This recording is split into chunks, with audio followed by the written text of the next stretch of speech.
नमस्कार दोस्तों। तो दिल्ली में हमारी जो शराब की नई नीति थी वो इतनी अच्छी नीति थी, इतना फ़ायदा हो रहा था राज्य को। इस तरीके की चीज़ों के ऊपर लांछन लगाना, आरोप लगाना तो गलत बात है जी। ये तो अच्छी बात नहीं है। इससे तो बहुत फ़ायदा हो रहा था, अब हमने इसको वापस ले लिया है जी। ये तो एलजी साहब ने किया था जी। एलजी साहब की जांच होनी चाहिए। हमारी किस लिए जांच हो रही है सीबीआई की? ये तो गलत बात है जी। हम तो कट्टर ईमानदार हैं जी। हमारे ऐसा ईमानदार तो कहीं मिलेगा नहीं जी। हम जो बोलते हैं वही करते हैं जी। हमने तो कहा था कि अलग तरह की राजनीति हम करने आए हैं, तो हमने अलग तरह की राजनीति करने को कहा था। करेंगे कि नहीं करेंगे ये थोड़ी कहा था। तो दोस्तों आप समझ गए होंगे मैं किन साहब की बात कर रहा हूँ। मैं आम आदमी पार्टी की करता धरता केजरीवाल साहब की बात कर रहा हूँ। बड़े ही मासूमियत से व्यापारियों से मिलने से रोका जा रहा है, मुझे गुजरात में आने से रोका जा रहा है। मैं आ जाता हूँ। मुझे गुजरातियों को फ्री में बिजली देने से रोका जा रहा है। ये तो गलत बात है जी। तो दोस्तों बात दिल्ली में शराब नीति के ऊपर जो बवाल मचा, और फिर उस नीति को, जिस नीति के ऊपर बहुत ही प्रॉफिट, बहुत ही फ़ायदे की दुहाई दी जा रही थी, उस नीति को फिर वापस लेना पड़ा और फिर समझाना पड़ा, दिखाना पड़ा। जिसकी तारीफ़ करते करते, जिसके फ़ायदे गुनाते थक नहीं रहे थे इनके सभी नेता, सभी सुपरस्टार प्रचारक नेता। पॉलिसी आने के बाद दिल्ली सरकार के एक्साइज डिपार्टमेंट को 5,446 करोड़ रेवेन्यू आई। कि वित्तीय वर्ष 2021 में हमारा एनुअल कलेक्शन सरकार का 5400 करोड़ हुआ, यानी कि 4100 करोड़ से बढ़ाकर 5400 करोड़, 1300 करोड़ का सरकार के खजाने में एडिशनल रेवेन्यू आया, फायदा हुआ। हाँ, तो आज जिस एक्साइज पॉलिसी की आलोचना कर रहे हैं, उस एक्साइज पॉलिसी से दिल्ली सरकार को 1300 करोड़ रुपए का मुनाफा हो रहा है। नई एक्साइज पॉलिसी जो सरकार ने बनाई थी उससे सरकार को बहुत फायदा होने वाला था, लेकिन उसके उलट सरकार को के राजस्व को नुकसान पहुंचा, हजारों करोड़। अच्छी नीति भी अगर वापस लेनी पड़े दोस्तों, यही है अलग तरह की राजनीति क्या? आज समझने की कोशिश करेंगे दोस्तों इसी बात को। सिस्टम का आप मिसयूज जरूर कर सकते हैं, लेकिन सिस्टम से छेड़छाड़ नहीं कर सकते। तो दोस्तों उसी के ऊपर करेंगे आज बात।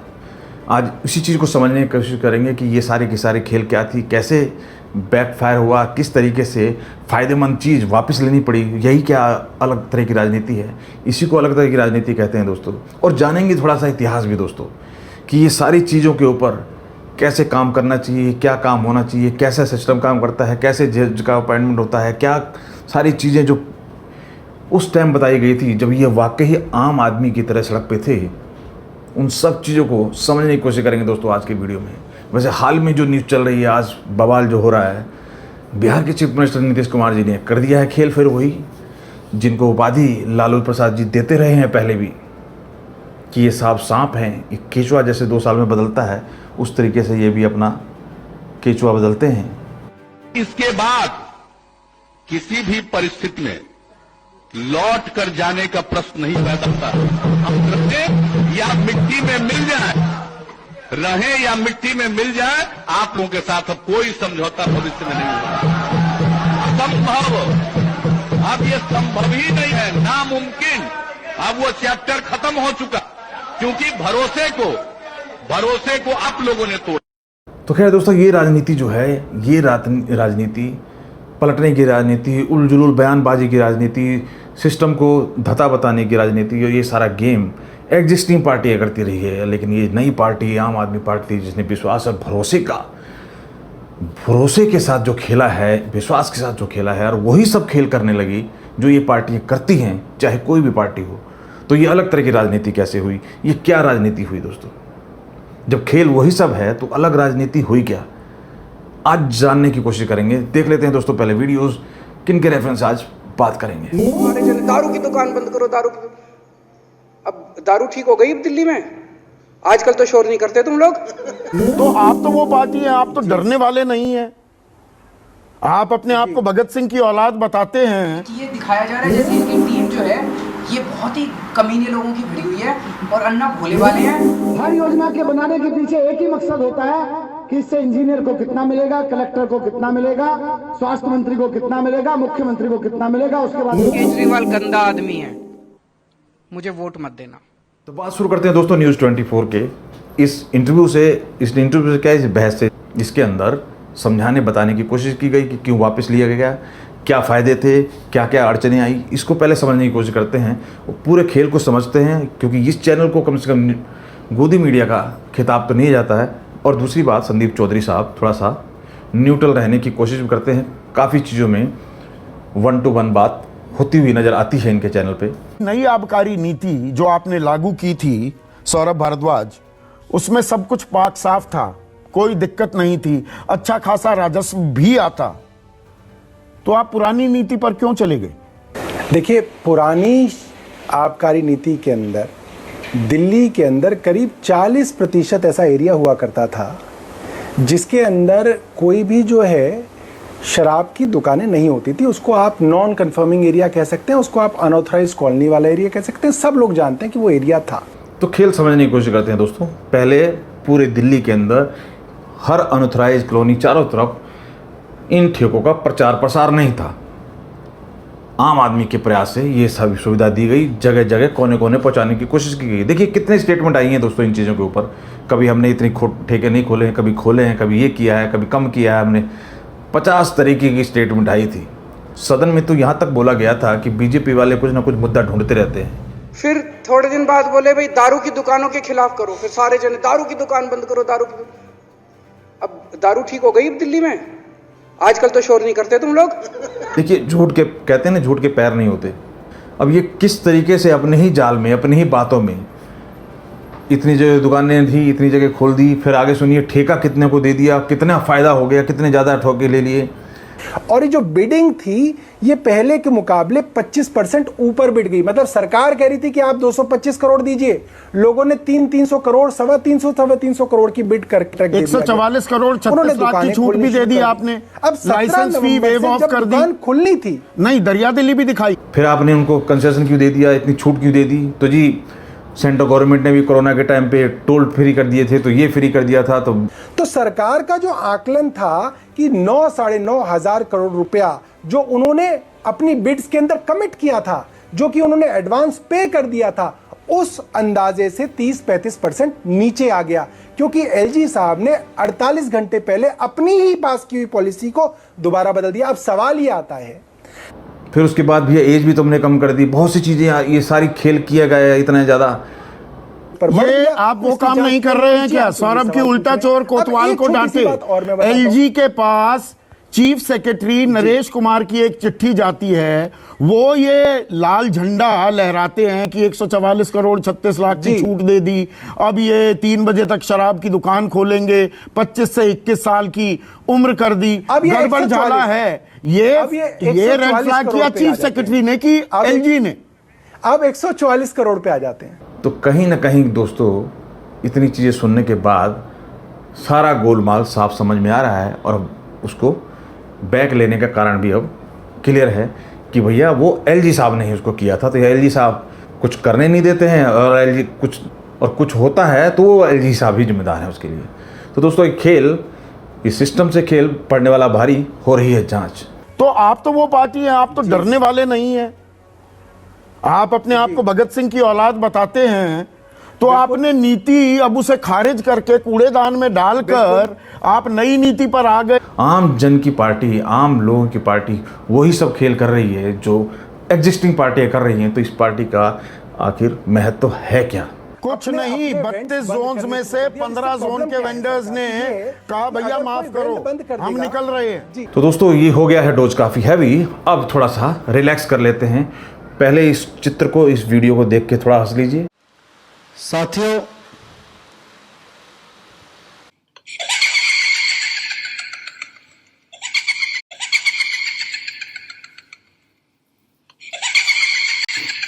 और आज के दौर में भावनाओं के साथ साथ, मासूमियत के साथ साथ एरोगेंस, घमंड, अकड़ और ये भाषा, लैंग्वेज, है दम तो इलेक्शन करा लीजिए, है दम तो जांच करा लीजिए, है दम तो सुन लीजिए।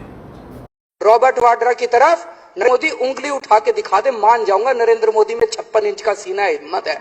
हिम्मत नहीं है नरेंद्र मोदी के अंदर कि यूं उंगली उठा के दिखा दे। रॉबर्ट वाड्रा खा जाएगा, रॉबर्ट वाड्रा कच्चा चबा जाएगा नरेंद्र मोदी। दोस्तों ये सारी चीजें सुन के आप समझ सकते हैं कहां से चले थे, कहां पहुंचे, और जो चीजें करने की कोशिश की जाती है इनके द्वारा, उसमें कितना पारदर्शी, कितना ट्रांसपेरेंट, कल तक जो एक एक चंदे का हिसाब दिखाते थे, एक एक चंदे का हिसाब दिया जाता था, आज कितनी चीज़ें ओपन हैं ये सबके सामने है।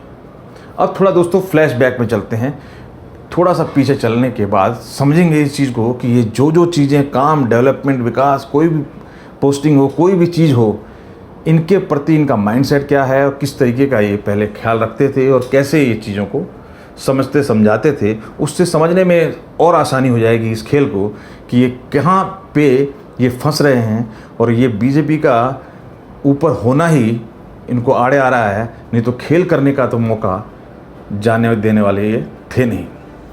तो अब थोड़ा सा चलते हैं फ्लैशबैक में।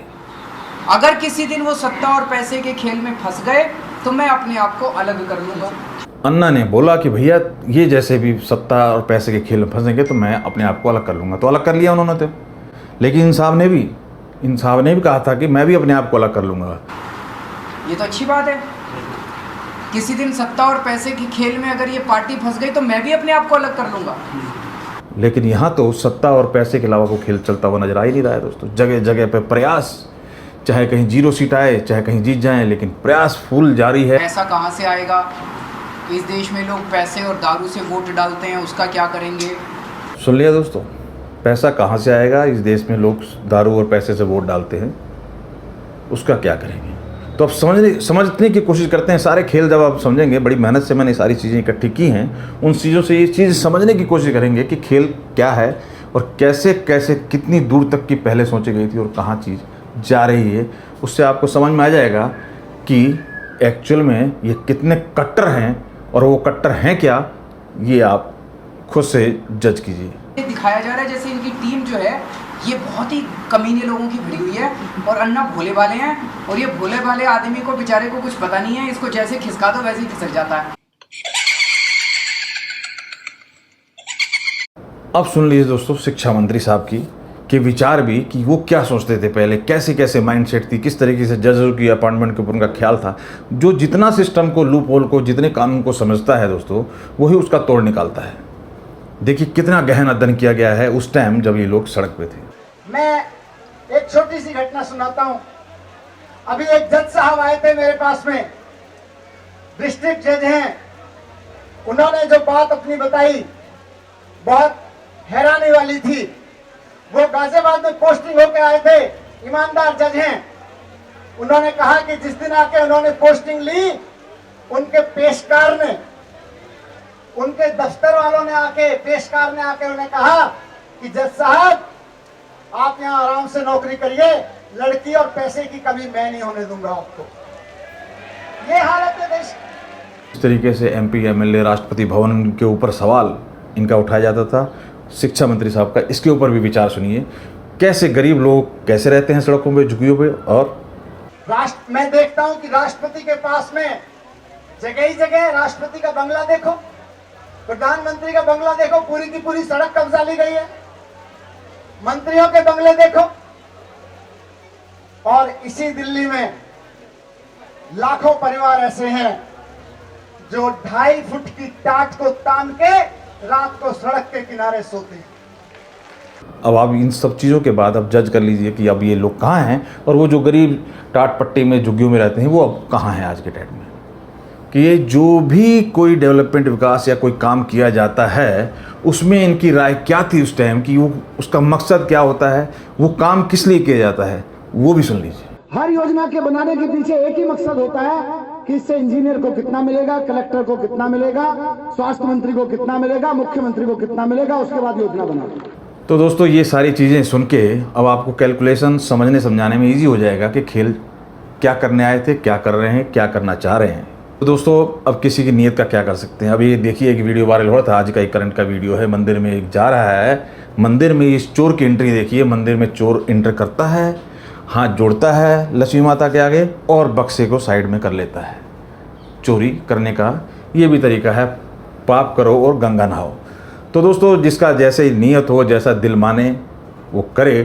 तो पिछले और अब के दोनों की सोच में फ़र्क कितना है दोस्तों, आप समझ लीजिए जो चीज़ अचीव करनी थी, पैसा सत्ता, खेल कहीं ना कहीं वहीं पर है। इसमें किसी तरीके का किसी को शक होना नहीं चाहिए मेरी राय में तो। और चलते चलते इनकी बात एक बार मान ही लीजिए जो ये अब कह रहे हैं। केजरीवाल गंदा आदमी है, मुझे वोट मत देना। आप क्या राय रखते हैं दोस्तों? अगर आप सहमत हैं तो वीडियो करें लाइक, शेयर, सब्सक्राइब कर लें। हम बात करते हैं जी करंट मुद्दे पे। धन्यवाद।